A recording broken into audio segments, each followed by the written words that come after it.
Want to welcome everyone to the School Transportation Nation podcast, special live edition at the TSD Virtual Conference. This episode is brought to you by TransFinder, the leader in school bus routing software, and our friends at Zonar, a leader in smart fleet management. And I have with me today Mr. Ryan Gray, content extraordinaire. Hello, everybody. Day two. It's a wrap. So lots of great conversations, discussions. A lot of I don't know if we could solve all the world's ills today, but boy, it seems like we really made some good steps forward. A lot of people seem energized, and the last session that I was just in with Lonnie Hardin on emergency evacuations, one of the attendees mentioned, "Wow, more great ideas to take home from the TSD conference." So that's always good to hear. Up the day with Patrick Mulick, and he said the best educators are those that show up each day ready to learn. And I couldn't agree with him more. And you got to push yourself every day to learn more, become better at what you do. You can't just stagnate. There's so many great ideas that have been generated in the chats. I was in one session where the speakers were even picking up on the conversations with the attendees and taking notes on ideas just being thrown about it. So we're a community, right? This is the nation, the school transportation nation, and this happens to be so focused on special needs transportation, and the community is just so passionate, Ryan, and I really felt it today. Definitely. This is what I love all the conferences we do, obviously, but the TSD is especially near and dear to my heart because it is just the passion. I mean, again, whether it's STN Expo, Indianapolis, or Reno, or talking with folks when we're doing the magazine, that passion always shines through. But it just kind of ticks up a notch, definitely, when we're at TSD. Wish we could all be with everybody in person again in Frisco, but this is the next best thing. So glad to bring some content to folks. And you were talking about ideas, Tony. I'm sitting here and I'm always, trying to absorb everything. I've never driven a school bus. I'm very, very open and honest about that. But I'm always just listening to the conversations at a regular conference and jotting down notes and thinking, what can we write about? What can we do next year? And just in several sessions today and yesterday, I'm like, oh, we could do that. We could write about that coming up in March with our special needs focus. We can try to address that hopefully, next year when we can go back on site, at TSD. So, already have a chock full of ideas to bring to you guys, the readers, the attendees, to hopefully help you guys do your jobs even better. Yeah, Dr. Marilyn Bowl this morning, our keynote at the TSD Virtual Conference from Riley Children's Hospital in Indianapolis. Also, Indiana University? I think that was right, Ryan, on our slides. Yeah, she's Riley Children's Hospital is part of the Indiana University Health program system.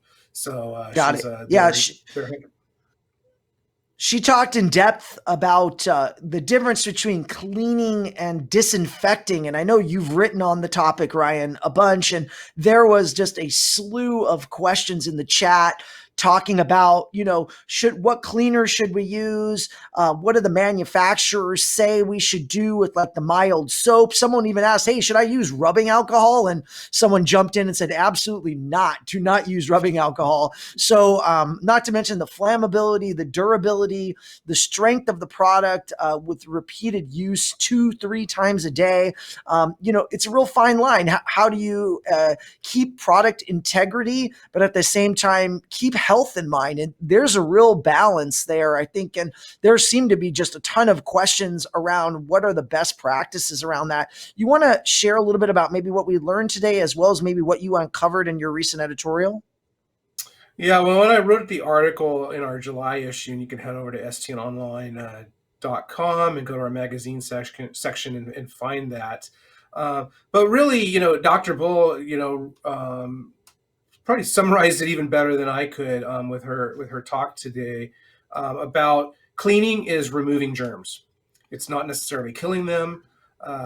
Disinfecting is killing germs, but not necessarily removing them. And you're just kind of like, what? And I remember writing this article and talking to these different folks, and cleaning experts and whatnot. And what it really comes down to is student transporters doing everything they can, really, to try to keep, of course, their kids and their staff safe. And I joked in the following roundtable that we did with Dr. Bull, Sue Trump, and Angie McDonald, following Dr. Bull's keynote, that there is no real easy button, right? Everyone, I've been saying that, like in our podcast, Tony. How many times have I said that over the past 8 months or whatever? But everyone's looking for that easy button to hit, that quick answer, and there just really isn't any. And so it's a combination of efforts, really, and it's doing it smartly as well. Um, there can be an inclination, I think, sometimes when people don't really know what to do, is just kind of throw the kitchen sink at the problem. And it has to be a much more metered than that, like you touched on. There's a lot of concern from the manufacturers and from the equipment suppliers about utilizing disinfectant or some of these alcohol-based wipes or whatnot, these things that are supposed to be used for high-touch areas on like belt buckles, seatbelt buckles, or CSRS, wheelchair securement locks, those kind of things that can actually, like you mentioned, degrade and cause some of this equipment to fail, frankly, and cause a crash worthiness issue. So there is a legitimate concern from the manufacturers on that. And I think that student transporters are really caught between a rock and a hard place and trying to do everything they think they can do. And obviously there's a lot of public pressure too, right? There, you have local media, you have your superintendent, the school board breathing down your neck, you have parents. So it's places like TSD where we hope we can bring together minds to talk about this stuff, and hopefully come up with at least best practices going forward, to help navigate some of these issues. Um, some other things that I think came out of this whole conversation, especially this morning, a lot on ventilation. I mean, we talked about, kind of taking the disinfectant topic to the next level, where there was a lot of concern about these airborne chemicals and affecting children and staff. Everyone that we've talked to that's using these electrostatic sprayers or whatnot, you do need to be doing those, maybe depending on your area of the country and how high the COVID infection rate is. Maybe it suffices just at the end of the day. But if you have to do it between every route, make sure that you give ample time before you have kids. You should never do this stuff when people are on board. And certainly, staff that is using it should be using proper PPE. We talked a lot about masks, hand sanitizers, whatnot. But, especially now, here we are, Tony, we're almost in mid-November, right? Basically, I mean, let's just go ahead and call it Winter's upon mid-November. us, Ryan. Winter's upon us. I mean, Fall. it's so easy for people to say, "Hey, just crack the windows and ventilate the bus when it's 20 degrees outside and the kids are freezing inside." You want to also have a safe ride. Are kids going to have like hypothermia on the bus because the windows are down? I mean, you got to be reasonable with that offering, right? It's really easy. Just break the windows down, right? Like, come on. Yeah, I mean, it's exactly. crazy. It's crazy to And say, right? You just can't. some districts I've talked to have said, "Oh yeah, we are cracking the windows, but we're really cranking up the heater." Well, then you think about is a fuel fired heater, and what about idling? And it doesn't stop, right? It just one issue begets another. So obviously, we talked a little bit about there is technology out now, and there's some ventilation systems that work with HVAC, or just as a standalone filtration system, and that treats COVID-19. But it costs money, right? And people need solutions right now. And how long does it take to get that equipment installed on your fleet? So obviously, whereas a lot of the country right now is going through this weird fall heat wave, there's other places. It was snowing in Minnesota today. It was snowing in Wyoming. It was very frigid for us in California, 51 degrees, I think, at 6 a.m. when I was walking the dogs before I headed in for day 2 of TSD. So, there are just continue to be a boatload of challenges out in front of us, but we just keep learning from each other, sharing the ideas, and really looking forward to seeing what day 3 brings us. Because day 1 and day 2 already have been very beneficial to all, I think.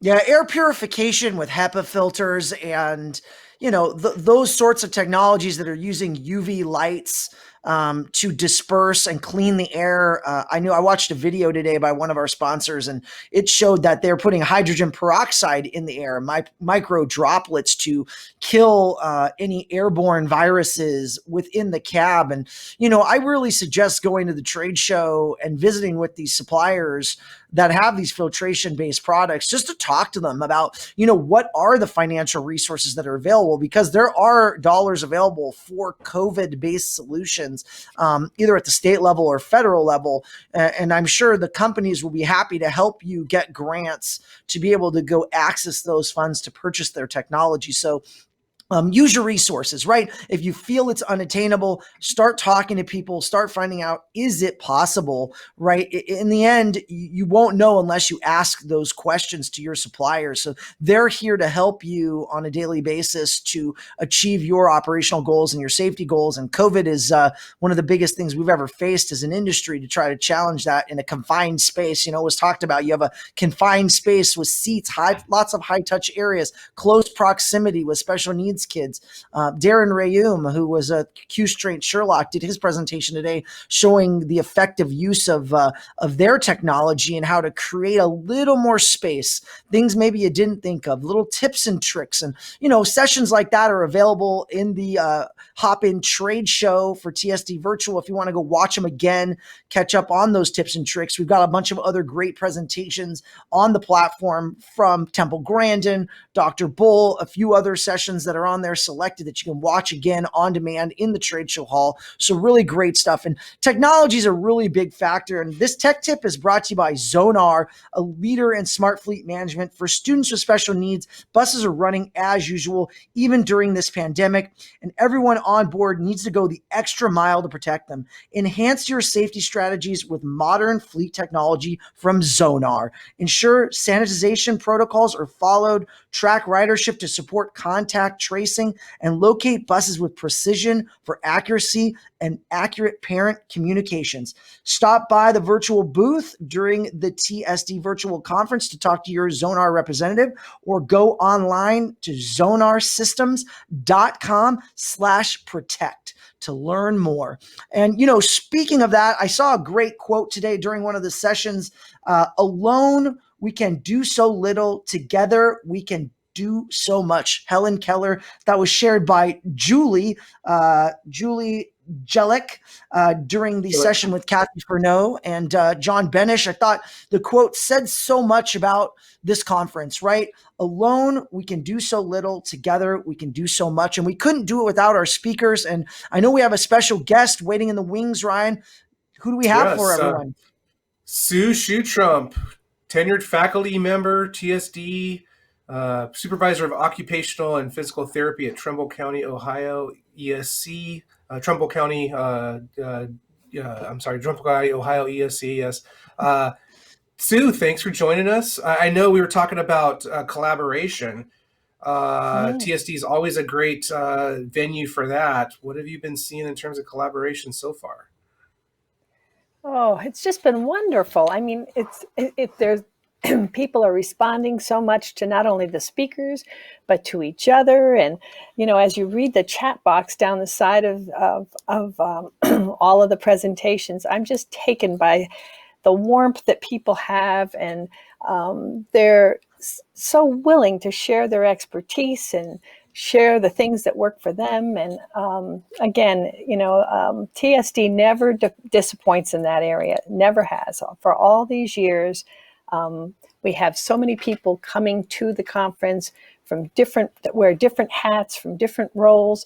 And I think that a lot of the best practice that has come about in being able to provide safe transportation of students with special needs was born in this conference, and comes from exactly those discussions and that willingness of people to share with one another. It's really fun, always fun. Yeah, exactly. And this is such a self-regulated industry in so many ways. And you're absolutely right. Conferences like this is where so many ideas are born. And then next thing you know, we have a discussion, we have a session about something, and next thing you know, like a policy or something, a Yeah. specification is born. Uh, so Mm-hmm. so we were talking earlier about Dr. Bull. And Sue, you joined me, Angie McDonald from Kentucky Department of Education, and Dr. Bull in the following roundtable. What what really stood out to you from that conversation? I think that what was really interesting, and I felt this when I read first the interim guidance document, is that so much of what is being suggested that mitigates people's risk to contacting the virus are already things that we have been professing as best practice forever. And so I think if we go back and just emphasize our training, and people continue to do the good work that they have been doing, that we have already, I think more than half has succeeded in being able to meet the great advice that we get from that document. And I also was able to listen to Darren Reum this morning, and again, it was wonderful. Such a great session in which he gave his tips and tricks. But again, most of them are things that we have been doing and continue to do. Making sure that we're taking pictures of kids, you know, successfully secured and safe in their equipment, so that the next person that comes in, if there's especially a substitute, can do the same, fit the same shoulder belt the same way, and put the tie downs where they need to be in the same way. So we've been doing that for years, and again, now it's even more important. But also, all of the advice about lengthening the harness systems, or lengthening the shoulder lap belt to its fullest extent, so that we can keep from having to be in close proximity with the child for longer periods of time. We've always done that, because it makes everybody more comfortable. Really respecting people's personal space and whatnot. But in the day of COVID, boy, it's so vitally important, because it gets us in and out of close proximity with that child very quickly. And then also just the fact that if we continue our training and people can do their work and secure students quickly and efficiently, that's going to, again, get them out of the close personal space, and provide that nice physical distancing that we need as part of the COVID regulations. So it's really funny to see how it comes full circle. When we're doing good things, we just got to keep doing them. That's right. That's right. And lot of good things going on, and continue to go on. So speaking of which, you're Mm-hmm. on the main stage tomorrow morning to launch Mm-hmm. things off. Tell us a little bit about that session. Well, that's going to be a session that it came about when we talked after one of the last conferences, is that so many times we come to TSD and we do wonderful presentations on the effectiveness of teamwork and how much everybody brings to the table from the different roles that they play. And of course, I'm always revving up and talking about how important it is to get your therapists involved, your OTs and PTs and specifically, but your speech pathologist and even your intervention specialist. And what always seems to happen is people will go back and they'll try to seek out the people in their home districts that fulfill those roles, and then I'll get an email that says, Sue, I found them, and they say they don't know anything about it. They say it's not their job, that kind of thing. And so we wanted to have a session that would really highlight not only what role these people can play and what kinds of things they can help with, but also give some helpful strategies for how to involve them effectively on the team. And especially in the age of COVID, it's even more important that that happens. So excited about that. Got a really good panel. Yeah, definitely. Yeah, And like we come full circle talking about collaboration. mm-hmm. That's what it is. It Mm-hmm. comes down. And there was a speaking of which, there was an interesting story shared during Pete Meslin's session earlier today on mainstreaming students. And I'm sorry, I have to look up the lady's name, but she's from Norman, Oklahoma. She's a physical therapist, and I'm going to find you. I don't have your name in front of me, but I'm gonna find you. She's I believe new to TSD, and she was talking about an initiative that she helped lead, where they were physical therapists got involved with transportation and were helping to teach the student how to climb the stairs on the bus, and Mm-hmm. take their Yeah. seat and everything. So again, it's really heartwarming to hear those things in practice, and hear those reports Mm-hmm. back. So um, you know, Yeah. let's Yep. keep it coming. I want to jump in here Yeah. too. Sue, I mean, what were from today, what were some of your big takeaways? Like if you went to a few, I mean, sure you were in a lot of sessions, but Mm. collaboration, communication, like is there any like big takeaway you can maybe impart on our audience that you pulled out of one of the sessions? Again, I think it just keeps going back to, the importance of communication and good training and consistency, and that training being done by variety, multidisciplinary training, because again, so many things. I mean, we can't work in isolation. We can't keep in our silos. We've got to work together. And so I think we heard that in every session that we went about, that I was in today, and continue to hear. And I think the thing that I'm hearing people say all the time is, this is all of the things that we um, are dealing with, the challenges and the stress of COVID, right? But I think that overall, when you read the chats, you start to realize that we've got a lot of benefits that have come out of COVID, and all of us live in this COVID experience, not the least of which is, I think, that transportation is being seen as vitally important, right? We have superintendents that know they're being pushed to open schools, and guess what? Unless they incorporate transportation in the mix, in the discussion, and in the planning, any plan they have is going to go dead in the water, right? I think the other thing that I have really felt, and I think that participants in this virtual conference have felt too, is that, us living this COVID experience, we have really gotten the idea about what our students with special needs have to live with on a regular basis. We're getting a glimpse of the challenges that they face, and I think that that's going to all make us all better at our jobs. I'd like to believe that I am going to be better at my job as a result of it. I mean, and when it comes to it, if you just take, the difficulty in making true connections and communicating effectively when we're physically distanced and we have to wear a mask, um, you know, there's such frustration in that. And I think, is that what our students with communication and sensory processing disorders and autism experience? I tend to think so, and I tend to think so in a much bigger degree. How about the kids would have so little breath control that they can't speak loudly enough, or kids that need to move you where you are to show you what they and communicate what they need. Do we think that those are kids that are going to have to want to leave that compartment because they just need something? Again, we really start to see that these are things that we're experiencing, and our frustrations are really frustrating.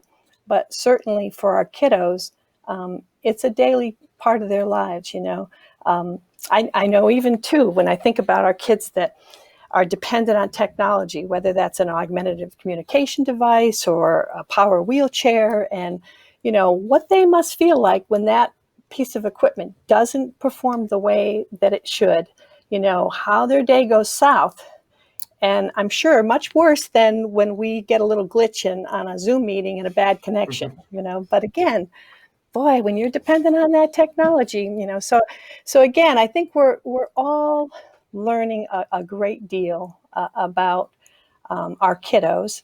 And I see that reflected in all of the teaching that's going on, as well as the communication between everybody in the chats and online. So Sue, speaking of we're very technology, interested.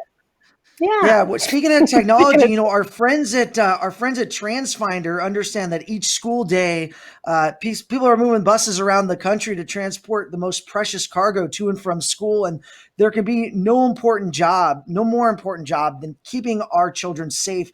They built Route Finder Plus, the industry's leading routing software, to create the safest routes and bus stops to ensure student safety. Plus, did you know that they can auto-generate bus routes using curbside pickup, ensuring the safest pickup and drop-off for special needs students? Sue, isn't that amazing? Good stuff, right? It is. It is. Yeah. It is. What would we? Plus, I did you don't know what know we'd do without. TransFinder is awesome. And, Plus can also create routes automatically to prohibit students from crossing the street. And also, Plus can create a variety of travel scenarios to take into account streets that prohibit large buses but are available for the smaller buses with special needs students. There's so much more that you can get out of Plus. Voted the most innovative software by industry leaders at the recent Bus Technology Summit. Email TransFinder at getplus@transfinder.com to learn more.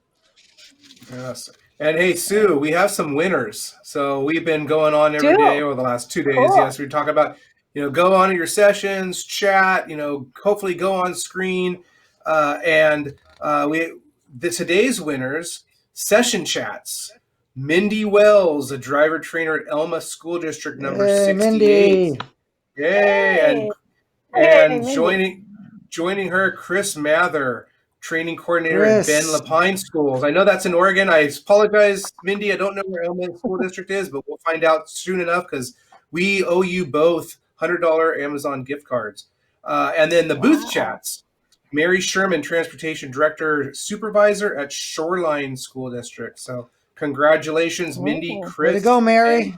Chris. So you have you can be shaking some cocktails over in the happy hour in just a few minutes, Sue? Oh, that could happen. It could happen. It's been known to happen. Well, you've been working hard, so you deserve a glass of wine there. It is 5:30 on the East Coast, so that's it's only 2:30 here, 2:32 here on the Pacific Coast. But back east, it's I want to invite everybody here in just the next couple of minutes. Head over to the happy hour. We're going to mix things up a little bit. It's a great opportunity to come in and talk to Sue, her compatriot Alex Robinson, and the tenured faculty, as well as we invite any of our speakers to be there. So it's just designed to be a time to come in and ask questions, just have a conversation, catch up. Doesn't have to be all about transporting students. It can just be catching up and seeing how everyone's been doing, navigating COVID, and how the families are doing and all that. So I want to invite everybody to partake. Yeah, I also want to invite everyone to head over to the stnonline.com website. Ryan and the editorial team have created a bunch of great editorial pieces that have been derived from TSD Virtual and panels like the one Sue were on, as well as our keynote speakers, Temple Grandin and Marilyn Bull, and a variety of other sessions. So go check out some of the stories and really, really want to take advantage of all this great content that's being created at TSD Virtual and learn more there. And I want to thank everyone at the School Transportation Nation for joining us today. This podcast would not be possible without our friends from TransFinder and Zonar. We greatly appreciate you both. Be sure and visit them at the TSD Virtual Trade Show or check out their websites. Also, don't forget to download and be part of this podcast at Apple Podcasts, Spotify, wherever you listen to podcasts. Also, check out stnpodcast.com for more information. We love you, School Transportation Nation. We will see you tomorrow for the last and third day of the TSD Virtual live edition of this podcast. We're super excited to be bringing this to you. Ryan, Sue, thanks so much for joining us. Thank you, everybody, and Great. remember, head over Thank to you. the trade show. Head over to the trade show, and any of the recorded sessions are there, as well as our vendors. So check that out. Thanks, Ryan. Great. Take care, guys. Thanks, Bye-bye. everybody. Bye.